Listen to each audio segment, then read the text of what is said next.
Hola, yo soy el pastor Michael Galeano y quiero darte las gracias por visitar nuestra página. Y en Gracia sobre Gracia creemos que Dios nos ha llamado para predicar el Evangelio de Cristo, para que vidas sean transformadas y así puedan impactar su familia, su iglesia y comunidad. Creemos que esto va a ser cada vez que la palabra de Dios es predicada. Así que oramos para que estos videos Dios los use en tu vida, pero sobre todas las cosas que al ser impactado por la palabra de Dios tú comprendas que hay un llamado sobre tu vida y es unirte a una iglesia local para crecer junto con otros creyentes.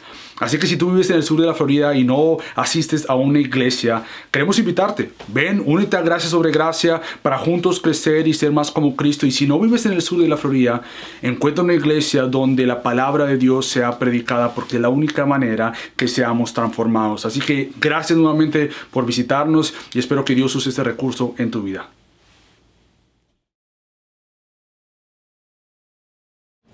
Qué bueno es ver caras que han caminado con nosotros todo este tiempo. Para nosotros ya parece que fuera más, pero en realidad desde que oficialmente lanzamos Gracia sobre Gracia hace un año, pero previo a eso nos reuníamos en casa, unas familias, comenzamos a creer en lo que Dios quería hacer por medio de Gracia sobre Gracia, y ahora ver los niños me motivó mucho ver que es el futuro de la iglesia. Y ver que hay vida en la iglesia es una gran bendición de parte de Dios. El celebrar lo que Cristo está haciendo es de verdad una gran motivación de decir: Dios, tú eres el hacedor de todo esto y es para ti. Y si bienvenidos, quizás tú vienes por primera vez, yo quiero que tú sepas que en Gracia sobre Gracia estamos comprometidos con una cosa, y es la base de todo lo que nosotros hacemos, y es la palabra de Dios. Si en algo podemos decir que Dios obra y transforma, es por medio de su palabra.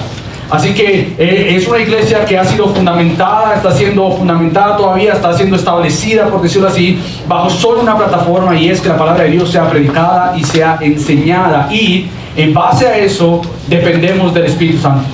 Solo el Espíritu Santo puede hacer que cada persona que esté en este lugar conozca más de la belleza de Cristo. Y si tú vienes y tú no has conocido lo que significa abrazar a Cristo como Señor y Salvador, si tú no has entendido el peso de una eternidad sin Él y el peso glorioso de una eternidad con Él, yo quiero orar contigo al final, hablar contigo, guiarte para ver que tú puedes hoy ser transformada, ser transformado. Y esto no es en base a lo que yo pueda hacer. Esto es en base a lo que Dios, el único soberano Salvador, puede hacer en tu vida, y es darte ojos para ver su belleza. Y para eso yo quiero invitarte a que ores conmigo, porque es la única manera que venimos delante de Dios juntos como familia a decir: Dios, a menos de que tú hables, en vano nos reunimos y en vano celebramos. Así que si quieres, por favor, acompáñame a orar una vez más. Padre Dios, te damos toda la gloria a ti nuevamente, y como familia que hoy se detiene para celebrar lo que todos los domingos celebramos, y es la victoria de Cristo sobre la muerte y sobre el pecado. Pero también como familia hoy queremos dedicar este día para darte gracias a ti por un año de vida de Gracia sobre Gracia. Gracias por tu edificar a tu iglesia bajo la base segura del Evangelio y de la predicación de tu palabra. Así que Dios, rogamos que en esta mañana, en este tiempo que nos queda, podamos ser fieles a ella. Que tú me permitas, Dios, ser fiel a tu palabra, y que si ha de haber un cambio en nosotros, es posible solo por tu poder, obrando en nosotros por medio de tu Espíritu Santo. Así que, Padre, salva a quien ha de ser salvo en esta mañana, y edifica a quien ha de ser edificado en esta mañana, para que todo esto sea para la gloria tuya y solo tu gloria. Te damos gracias en el nombre de Cristo Jesús. Amén. Así que un año ya de Gracia sobre Gracia, un año donde oficialmente, como dije, comenzamos Gracia sobre Gracia bajo una meta. Si tú preguntas por qué comenzó Gracia sobre Gracia, en realidad Gracia sobre Gracia comienza con esto en mente: queremos ver vidas transformadas por el Evangelio de Cristo para que impacten su familia, su iglesia y su comunidad. Una iglesia que esté más preocupada en la persona que está sentado en esa silla que sillas llenas. Nos interesa más quién tú eres que lo que tú haces. Nos interesa más que tu vida encuentre esta gracia salvadora de Cristo, y no simplemente sea un encuentro donde levantaste una mano, pasaste al frente, dijiste quiero a Cristo, pero cómo ese encuentro con el Dios verdadero cambia tu vida diariamente. Cómo ese encuentro con el Señor soberano hace que tu vida encuentre paz donde no había paz. Encuentre deleite donde había un supuesto deleite en algo más. Encuentre que en medio de temor, ansiedad, preocupación por tu día a día, el trabajo, la salud, la familia, tú encuentres que en realidad has sido salvado, no para vivir tu vida ahora como un llanero solitario, pero que has sido salvado por el único Salvador glorioso Dios, para que entonces caminemos nuestro día a día en y con la mira en Cristo. Precisamente eso es lo que queremos en Gracia sobre Gracia. No queremos meramente enseñar teología bíblica, aunque una teología bíblica, una enseñanza bíblica tiene que apelar tanto a tu mente, pero inmediatamente tiene que agarrar a la 75 de la mente al corazón y llegar ahí a ese highway de tu corazón y ver cómo esa vida es cambiada. No queremos mera información por decir aprendí algo, pero que toda información bíblica que salga de la palabra de Dios llegue con tanto poder a nuestro corazón y penetre ahí lo más profundo de tu corazón, porque precisamente queremos, por gracia, seguir siendo una iglesia que se enfoque en cambios internos para cambios externos. Queremos ver vidas transformadas de adentro hacia afuera. Queremos ser una iglesia donde no hayan máscaras, que todo está bien en casa, comenzando conmigo, porque no todo está bien, hay luchas que estamos pasando. Ser una iglesia transparente, porque el Salvador aquí no eres tú y no soy yo, es único y es Cristo. Por tanto, queremos ser una iglesia que predique el Evangelio de Cristo como la única persona que todos tenemos que estar mirando. No el pastor o los pastores, no los líderes, pero como iglesia nos enfocamos en que hay solamente cambio verdadero viviendo el Evangelio de Cristo. Así que Gracia sobre Gracia ha sido edificada bajo ese fundamento. Y por la gracia de Dios esperamos que Dios nos permita otro año y muchos años más, donde el fundamento de nuestra iglesia no sea una nueva modalidad de enseñanza, una nueva revelación de enseñanza, pero sea una revelación verdadera, y es del verdadero Dios que está revelado en su palabra. Ese es el fundamento de Gracia sobre Gracia, y lo que me animó mucho a escuchar esos videos fue, como dije al principio, dos frases que sobresalieron. Somos una familia en la palabra de Dios. Eso es Gracia sobre Gracia, una familia enfocada en la palabra de Dios para seguir viendo esas vidas transformadas y sabiendo que soy lo que soy por el gran yo soy. Soy lo que soy, pero todo se debe a Él. Me falta por llegar, pero todo se debe a que por Él estoy siendo cada vez más conforme a Cristo. Por lo tanto, nuestra iglesia enfoca y se quiere enfocar en que tú entiendas tu identidad en Cristo. ¿Quién tú eres en Cristo? Que tú entiendas que tu identidad en Cristo no se basa en lo que tú puedes hacer, pero se basa en lo que Cristo hizo, hace y hará por medio de ti. Que en medio de toda prueba que todos pasamos, sea familiar, económica, sea con la salud, sea con lo que sea que estés pasando o vas a pasar, pruebas, aflicciones, tentaciones, tú y yo dependamos no en cuán fuertes somos, pero en cuán fuerte es Dios por medio del Espíritu Santo que sostiene tu vida de aquí para allá, siempre sosteniendo tu vida asegurada, porque precisamente es Él quien se va a asegurar que vivamos el Evangelio. Y hoy, continuando con esta serie de Gálatas, quizás tú vienes y ¿de qué se va a tratar el sermón? Otra vez, creemos en la palabra de Dios y creemos que toda ocasión es importante para que su palabra sea predicada. Por tanto, vamos a continuar esta serie de Gálatas, del corazón del Evangelio, porque hoy vamos a ver un contraste. Aquellas personas que vivieron espiando la libertad del Evangelio, yo voy a explicar qué significa esto, versus el apóstol Pablo que vivió el Evangelio. ¿Cómo aquellas personas creyendo creer el Evangelio espiaban la libertad del Evangelio? Versus hay uno, que es el apóstol Pablo, o Bernabé y Tito, que vivió el Evangelio, y eso es lo que nosotros buscamos, vivir el Evangelio. Así que ven conmigo a Gálatas, capítulo 2, y vamos a leer los versículos del 3 al 5. Ya entramos al capítulo 2 la semana pasada, y hoy vamos a continuar con el capítulo 2, del 3 al 5, donde dice: pero ni aun Tito, que estaba conmigo, fue obligado a circuncidarse, aunque era griego. Y esto fue por causa de los falsos hermanos introducidos secretamente, que se habían infiltrado para espiar la libertad que tenemos en Cristo Jesús, a fin de someternos a esclavitud. Y versículo 5: a los cuales ni por un momento cedimos, para no someternos, a fin de que la verdad del Evangelio permanezca con vosotros. Así que este contraste que vamos a ver en esta mañana es aquellos que espiaron el Evangelio de aquellos que vivieron el Evangelio. Así que comencemos con el primero, que es los versículos del 3 al 4, cuando el apóstol Pablo presenta a estos falsos hermanos que espiaron el Evangelio. Déjame recordarte, la semana pasada estamos como en estos diarios del apóstol Pablo. Estamos casi leyendo sus diarios de que él nos está relatando lo que él hizo hasta el momento. Él sube después de una revelación de parte de Dios y Cristo mostrándole al apóstol Pablo. Sube a Jerusalén después de estos 14 años, sube a Jerusalén para entonces presentar el Evangelio, el cual yo te he encomendado a ti. Y Pablo sube a Jerusalén, como vimos la semana pasada, por este fin. Él no quiere correr en vano. Él quiere cerciorarse que todo lo que él ha hecho no lo ha hecho en vano. En otras palabras, él quiere cerciorarse que no ha perdido el tiempo.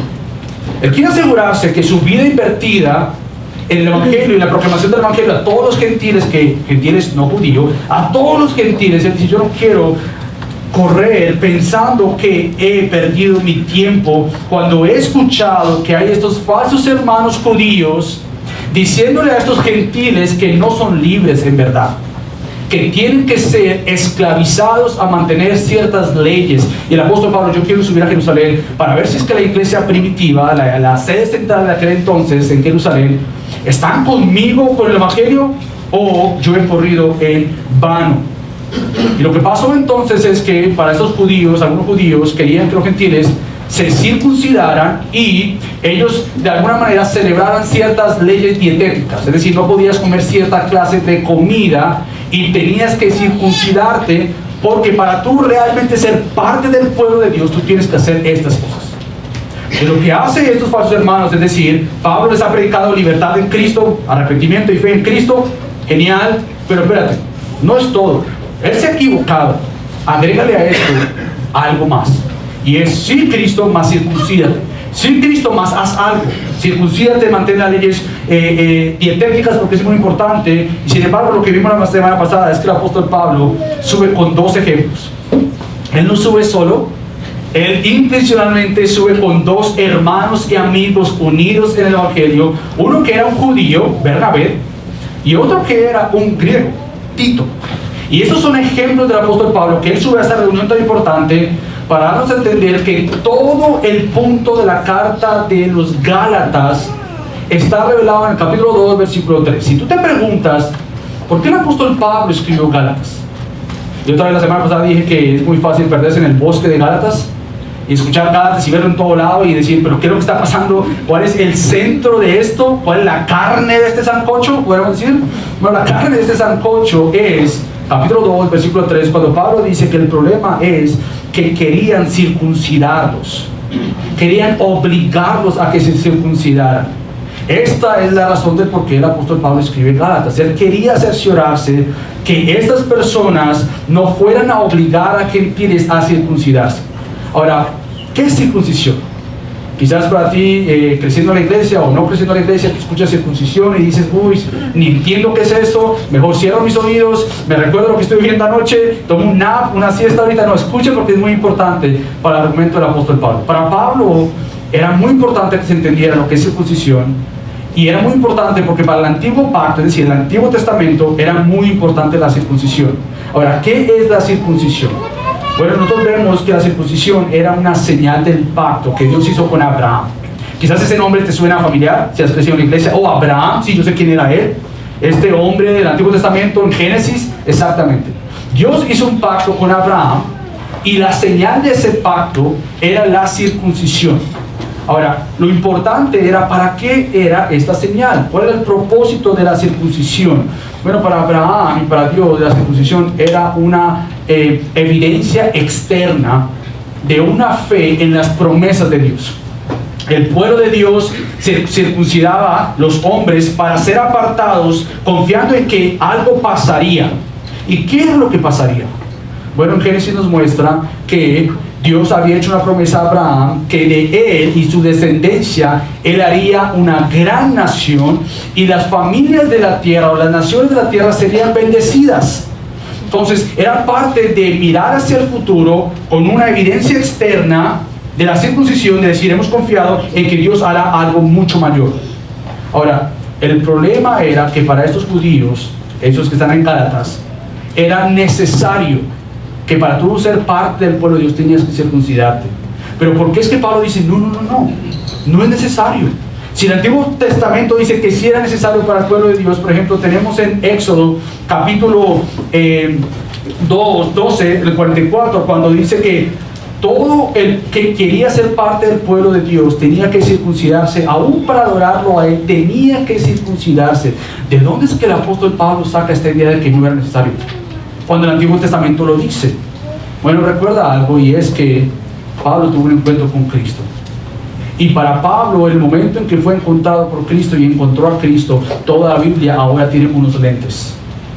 Pablo lee Génesis, Apocalipsis, por decirlo así, con lentes en Cristo. Él no lee el Antiguo Testamento sin el cumplimiento de la obra perfecta de Cristo. Para el apóstol Pablo, es decir, yo leo lo que está de la mitad de mi Biblia, por decirlo así, lo leo y lo filtro por medio de Cristo. Y para estos judíos, ellos separaron a Cristo del antiguo pacto.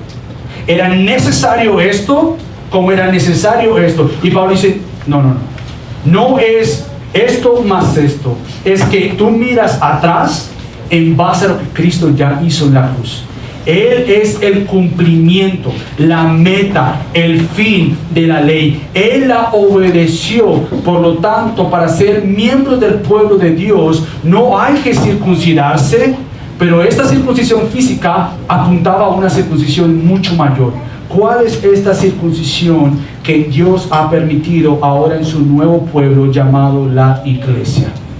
Bueno, ahora yo quiero que vayas al Antiguo Testamento conmigo. Vete a Deuteronomio. Es el quinto libro de la Biblia, donde vamos a ver cómo desde el Antiguo Testamento, del Antiguo Pacto, ya había muchas señales que en realidad la circuncisión externa era un medio, un punto para que dijéramos, ¿qué va a hacer Dios con este cuerpo que desobedece a Dios, que no le ama, que no le atesora, que no le obedece? ¿Qué va a hacer Dios con esto? Dios mismo demanda que le obedezcamos, pero Dios mismo es quien suple un nuevo corazón para obediencia a Él. Fíjate lo que dice Moisés en el capítulo 30 de Deuteronomio, versículo 6. Él dice, además el Señor, tu Dios, circuncidará tu corazón y el corazón de tus descendientes. ¿Para qué es que Dios iba a hacer esta cirugía interna de tu corazón? Porque es que era necesario la circuncisión del corazón y no meramente física de lo que vemos en Abraham. Bueno, para que ames al Señor tu Dios con todo tu corazón y con toda tu alma, a fin de que tú puedas vivir. Pablo ha entendido algo y él dice lo siguiente: no es posible que ustedes ahora, para ser pueblo de Dios, tengan que creer en Cristo más circuncidarse, cuando precisamente eso fue lo que Cristo ya hizo por ustedes. Él obedeció la ley, y lo que Él ahora hace es esta obra no externa, pero interna, de quitar un corazón de piedra y colocar un corazón de carne, con el fin de que ahora sí podamos vivir amando a Dios con nuestra vida y con nuestros pensamientos y con nuestra fuerza. Ahora el apóstol Pablo se niega a ceder, a negociar, que es la obra de Cristo más tu obra externa. Pablo dice, elevemos lo que Cristo ha hecho, y es una obra en la cruz para una obra perfecta interna en tu corazón, donde Él cambia este corazón y donde Él entonces te circuncida para que tú le ames a Él. Entonces, ¿qué es la circuncisión para el Nuevo Testamento?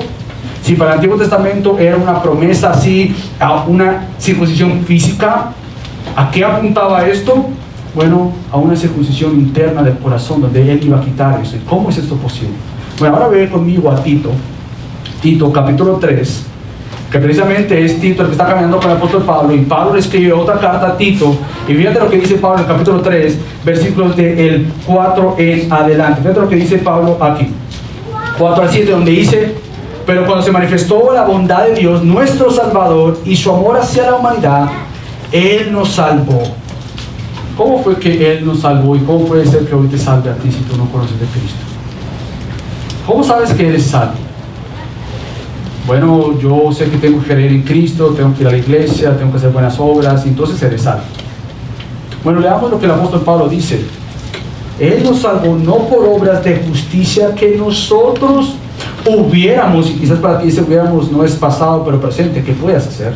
No es por obras que tú puedas hacer, no es por obras que hubiéramos podido o hubiéramos hecho, sino conforme su misericordia, por medio del lavamiento de la regeneración. Ahora, quizás para ti esa palabra es nueva, igual que circuncisión, regeneración suena antiguo, un lenguaje antiguo, es muy importante. La regeneración es lo mismo que la circuncisión, en el sentido de que la circuncisión apuntaba a la regeneración, de que Él cambiara ese corazón muerto para con Dios, darte vida para con Él y vivir para Él. Dice, Él, el Espíritu Santo, viene y regenera, y por medio de la renovación del Espíritu Santo, por el cual Él derramó sobre nosotros abundantemente por medio de Jesucristo, nuestro Salvador, para que, justificados por su gracia, fuésemos hechos herederos según la esperanza de la vida eterna. Pablo, por un lado, dice que estos falsos hermanos en Gálatas le decían, ¿quieres tener seguridad de que tienes parte de la herencia de Dios, de la familia de Dios? Circuncídate.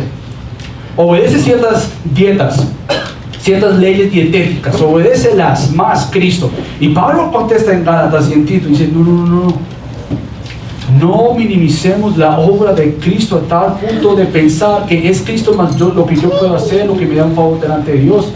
No, es verdaderamente el único que puede darme a mí esta salvación, es Cristo, y darme un nuevo corazón. Esos falsos hermanos querían espiar, querían filtrarse dentro de la iglesia, y esta palabra espiar tiene un significado que intencionalmente están tratando y tramando un plan para ver cómo pueden espiar la libertad del Evangelio y meterse bien sutilmente para esclavizar al pueblo de Dios en vez de verle disfrutar la libertad de Cristo. Posiblemente Pablo usa esta palabra porque quizás estos hermanos trataron de meterse dentro de esta reunión que él tuvo con los de alta reputación. ¿Te acuerdas? En el versículo 1 y 2, cuando dice que él subió, en los cuales él les presentó el Evangelio, pero lo hizo en privado. Posiblemente el significado de que querían espiar es que quizás trataron de filtrarse en la reunión para que ese tema fuera tratado, para que de alguna manera metieran cizaña y engaño, y que los apóstoles entendieran que era necesario que se circuncidaran, que era necesario que los gentiles se circuncidaran. Bueno, esta gente estaba tratando y tramando un plan de cómo hacer posible que esos gentiles se circuncidaran. Y el apóstol Pablo dice, no es posible, porque la circuncisión no te hace miembro de la familia de Dios. Lo que te hace miembro de la familia de Dios es la obra de Cristo en la cruz, el cual es aplicada a tu corazón por medio del Espíritu Santo. Es Cristo quien aplica estas verdades de adopción espiritual. Es Cristo el que Juan nos dice que cómo es una persona un hijo o una hija de Dios, porque lo puede hacer o porque ha hecho buenas obras. No. Juan 1 nos dice que todo aquel que cree en el Hijo de Dios le dio el derecho de ser llamados hijos de Dios. Por lo tanto, para tú llegar a ser un hijo o una hija de Dios, no se trata en lo que tú puedes hacer, pero se trata de lo que Cristo ya hizo en la cruz. Se trata de desconfiar en tus propias obras y confiar en las obras perfectas de Cristo. Se trata de abandonar todo trapo de justicia que podamos traer delante de Dios y decir, no hay justicia que yo pueda hacer, que me dé el derecho de estar delante del trono de Dios, pero todo lo que me da derecho a mí de estar en el trono de Dios y con la familia de Dios es Cristo y lo que Él ha hecho. Estos hermanos querían filtrarse, querían tratar de ver cómo minimizaban la obra de Cristo. Ahora, ¿cómo esto se aplica en nuestro día? Déjame darte esto que para mí fue de mucha edificación, el escribir esto. La misión de toda falsa enseñanza es sometimiento a la esclavitud. La misión de toda falsa enseñanza es hacerte esclavo. Por ejemplo, si es Cristo más tus buenas obras, vas a ser esclavo de tus obras. ¿Qué más puedo hacer? ¿Qué más debo hacer? Si es Cristo más que tienes que tener salud, dinero, ponlo ahí para entonces ser salvo, vas a ser esclavo de buscar salud por donde no la hay, buscar dinero por donde no lo hay, buscar posesiones porque supuestamente eso es lo que te da identidad en Dios y seguridad de salvación. Toda falsa enseñanza de someterte a las enseñanzas de un pastor en vez de lo que la Biblia dice, que van a ser esclavos de ese pastor o de esa famosa cobertura o de esa famosa iglesia, en vez de ser libres en Cristo, para poder ver cómo yo vivo conforme a Cristo. Ahora, ¿cómo nosotros hemos creído en mentiras que nos están esclavizando? ¿Cómo muchas veces nosotros cedemos a las mentiras y entonces dejamos de vivir la libertad de Cristo? Déjame darte algunas razones que yo pienso y lo veo en mi propia vida. Por ejemplo, una vida pasiva en cuanto a la fe. Yo sé que Cristo me salvó, yo sé que es Dios, pero el tema de leer la palabra, el tema de congregarme, el tema de compartir con otros creyentes, no es tan importante cuando te has hecho esclavo de una fe pasiva, la cual Cristo no te salvó para una fe pasiva. Por ejemplo, una vida privada, para no ser exhortado a ser transformado por Cristo.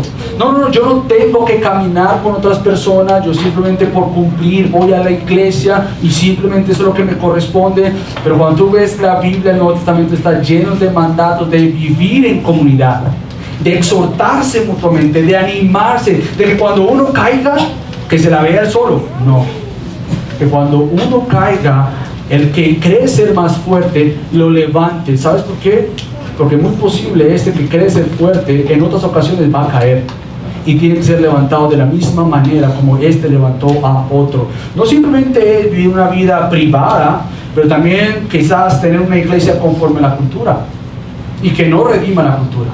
¿Qué es lo que la cultura quiere? ¿Eso es lo que vamos a hacer como iglesia?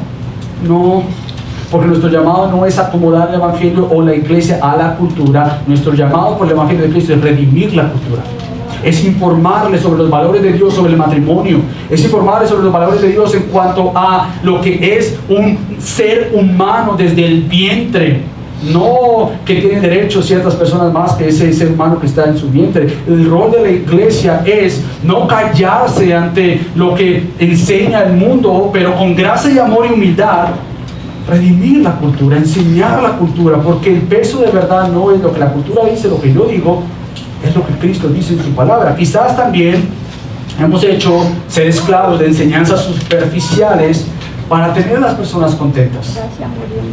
¿Qué estrategia vamos a hacer para que la gente no se nos vaya? ¿Qué estrategia vamos a hacer para que la gente venga y llenemos un lugar? Cuando negociamos las enseñanzas principales, fundamentales, que te van a dar a ti vida, no simplemente aquí, pero una vida eterna. Porque lo que más nos pesa es que tu alma es una alma eterna y no meramente un alma para vivir aquí cómodo y bien, cuando tu alma posiblemente, si no estás en Cristo, va a ser perdida por el resto de la eternidad. Eso es lo que la Biblia enseña. Posiblemente, quizás, hemos cedido a vivir una vida que siga ciertas listas de reglas para sentirme justificado delante de Dios. ¿Cómo yo sé que estoy bien delante de Dios? Déjame chequear mi agenda. He hecho esto, y te vas a ser esclavo de una lista infinita de lo que tú y yo tenemos que hacer para sentirme justificado, en vez de, como Pablo y los apóstoles que vamos a ver en la Biblia, es decir, una cosa tienes que hacer: mirar a Cristo. Mirar a Cristo. Corre la carrera que tienes por delante, ojos puestos en Cristo. Quizás una vida donde has buscado la comodidad aquí en la tierra, como que si tu tierra o esta tierra fuera tu eterna morada. Y en eso te has esclavizado en ver cómo más obtienes, cómo más tienes, pensando que esas casas, carros, lujos que puedes poseer aquí en la tierra se van a ir contigo en la eternidad. Entonces te has hecho un esclavo quizás detrás de 3 trabajos, 4 trabajos, de un trabajo de no sé cuántas horas al día, para poder tener un estilo de vida que no puedes pagar. Un estilo de vida que quizás no te ha llamado Dios a vivir. Porque lo que está enseñando la cultura y el sistema en el cual vivimos es una esclavitud al trabajo, cuando Cristo te ha libertado para disfrutar lo más importante: Él, tu familia, tu iglesia y tu comunidad. ¿Cómo hemos sido esclavizados quizás a tener esta idea de que siempre tenemos que tener la razón, siempre tenemos que tener el control y la seguridad? Hemos sido esclavizados quizás a pensar que yo siempre estoy bien, y nos pasa en todos los matrimonios, por lo menos en mi casa. Yo quiero saber que siempre estoy bien, que el problema no soy yo, que el problema son mis hijos, mi esposa, mi trabajo, mi este, y toda la culpabilidad está afuera. Soy esclavo a un ego enorme, pensando que el problema está fuera de mí y no dentro de mí. Quizás queriendo tener el control de las cosas, que yo sé que están bien mi familia porque estoy ahí. Quiero tener control de las cosas, y si alguno se me enferma, ¿qué hago? Bueno, todo esto es esclavitud a creer que soy Dios, cuando en realidad solo hay uno que no se estresa, que no tiene ansiedad, que no tiene temor, que no necesita dormir como tú y yo, y este es Dios. Quizás también hemos sido esclavizados a una vida que guarda rencor.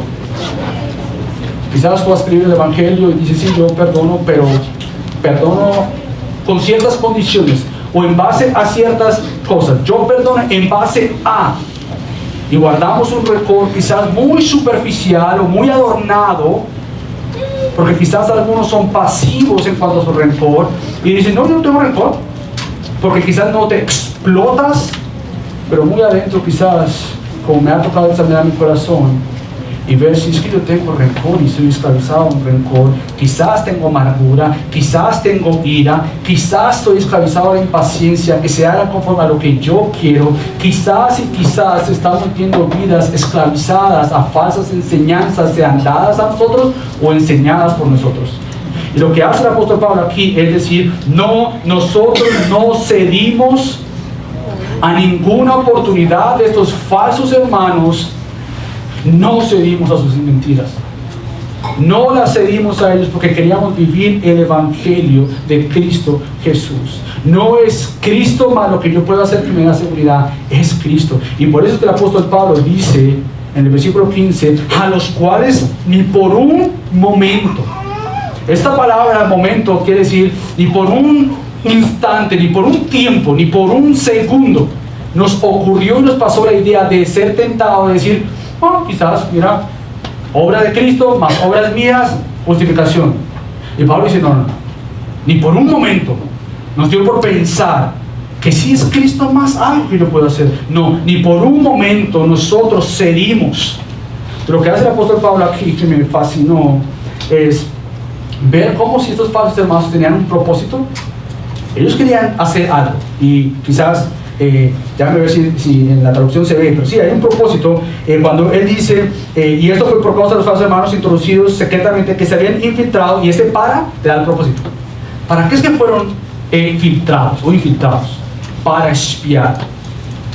Si estos falsos hermanos tenían un propósito en mente para infiltrarse, el apóstol Pablo contesta diciendo, nosotros también tenemos un propósito. Nosotros también tenemos un propósito para no ceder ante ustedes. ¿Cuál es este propósito? Bueno, nuestro propósito es para no someternos, a fin de que es el propósito de que la verdad del Evangelio permanezca. Ellos buscaban esclavitud, Pablo buscaba libertad en el Evangelio. Pablo estaba en esta tensión. ¿Ustedes tienen un propósito para esclavizar al pueblo de Dios?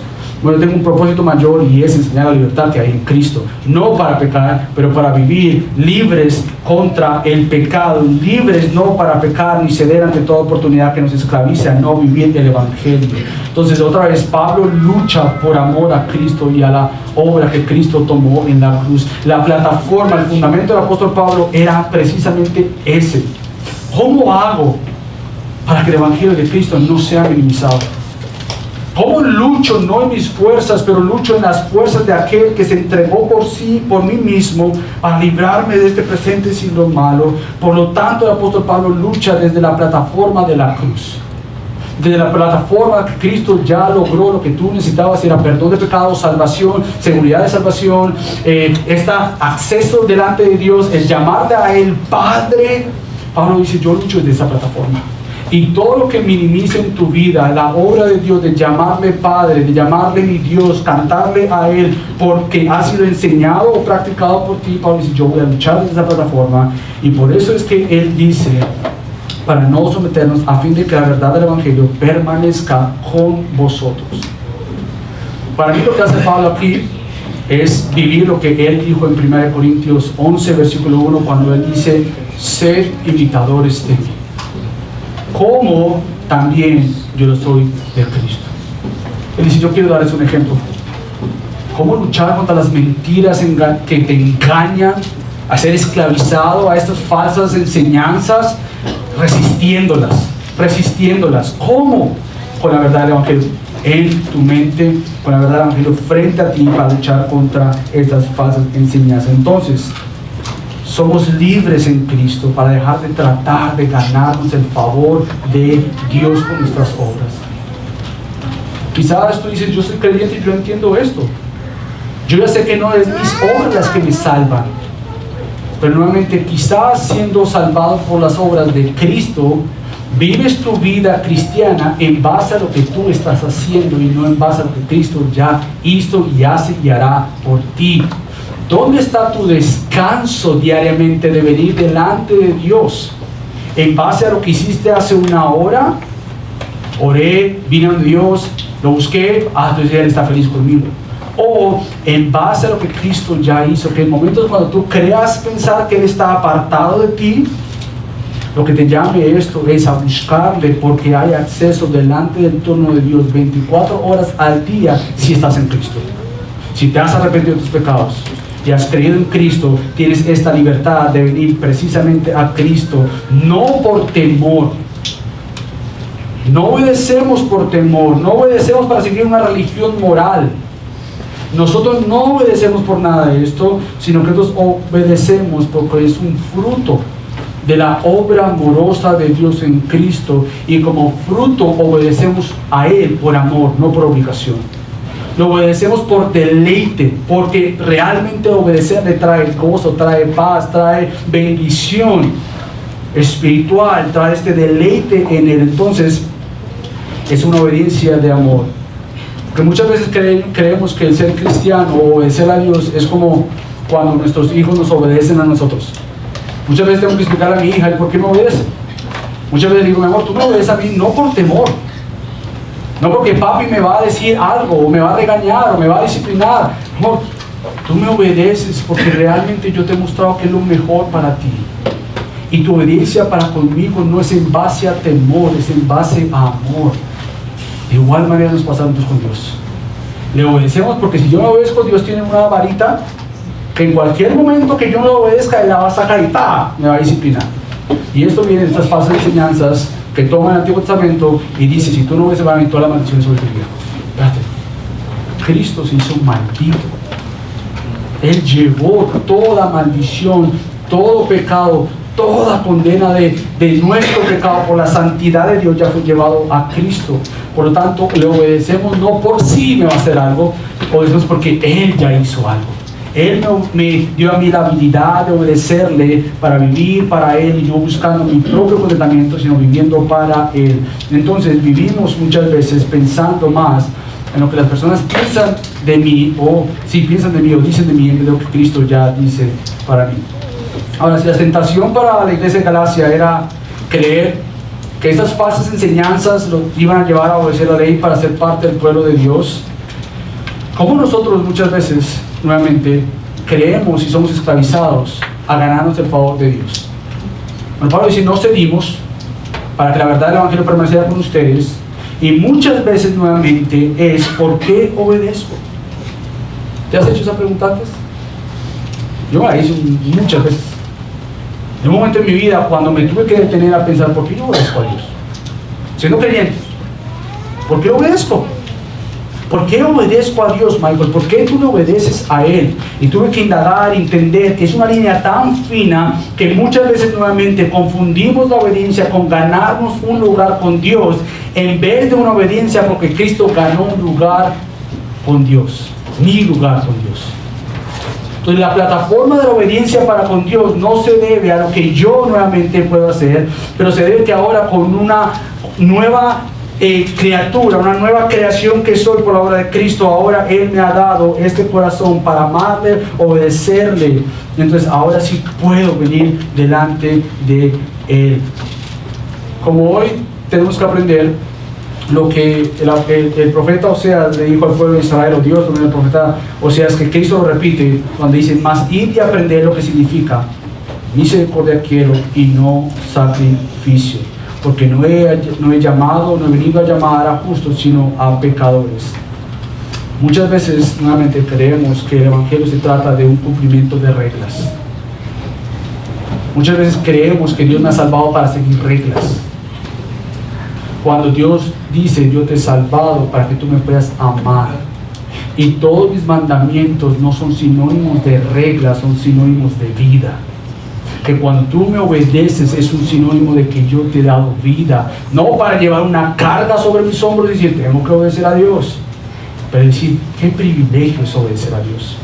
Muestra vida en mi parte, muestra que puedo seguirle a Él, no para ganar salvación, sino porque Él me ha dado salvación.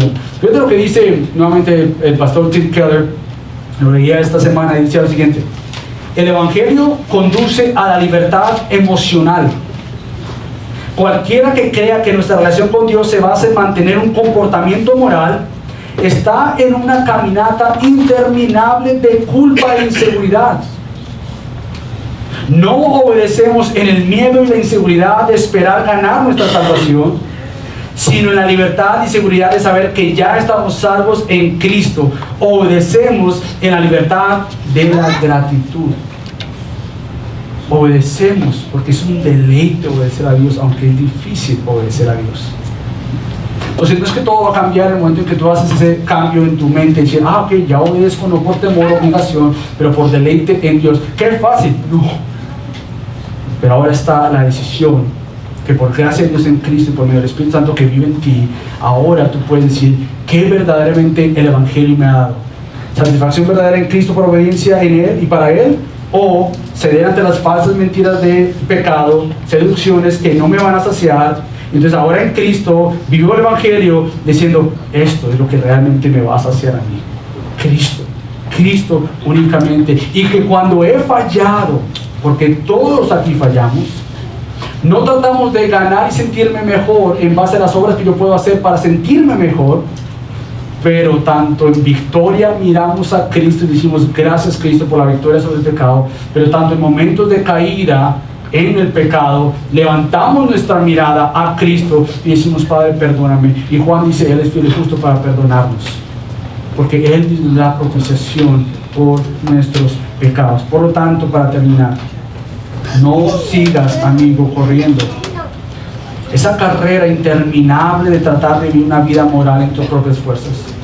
No trates de pensar que vas a hacer algo bien en tus propias cuentas y eso te va a dar un lugar con Dios, porque nunca va a ser suficiente para la santidad de Dios. No sigas viviendo de esa manera. Acude al único que verdaderamente obedeció perfectamente y es Cristo. Acude, ve a Él y confía en sus fuerzas y en Él y en la habilidad que Él mostró en vivir una vida perfecta para que entonces plenamente tengas vida en Él. Y para los que ya son creyentes, que Dios nos ayude entonces a ver la obediencia como una pasión de saber que le obedecemos a Él porque Él ha hecho una cirugía interna de quitar un corazón de no obediencia a colocar un corazón de obediencia donde podamos seguir viendo vidas transformadas por el Evangelio de Cristo para que nuestras familias, nuestra iglesia, nuestras comunidades sean transformadas. Que este año y los próximos a vivir juntos lo hagamos desde una plataforma de un deseo de vivir para Cristo porque ya somos suyos y esta es su iglesia. Somos iglesia, no seremos iglesia, somos iglesia en Cristo Jesús. Así que acompáñame a orar. Padre bendito, te damos tantas gracias por tu misericordia, tantas gracias por la salvación segura que tenemos en Cristo, tantas gracias, Padre, porque la roca de confianza en la cual nuestra vida está cimentada no es lo que podemos hacer. Porque ni siquiera podemos decir que amamos si no es porque tú nos amaste primero a nosotros. Entonces toda confianza nuestra está depositada en la seguridad de la obra perfecta de Cristo. Que no cedamos a las mentiras que nos quieren esclavizar a ver qué Cristo hizo más lo que yo puedo hacer para ganarme el favor.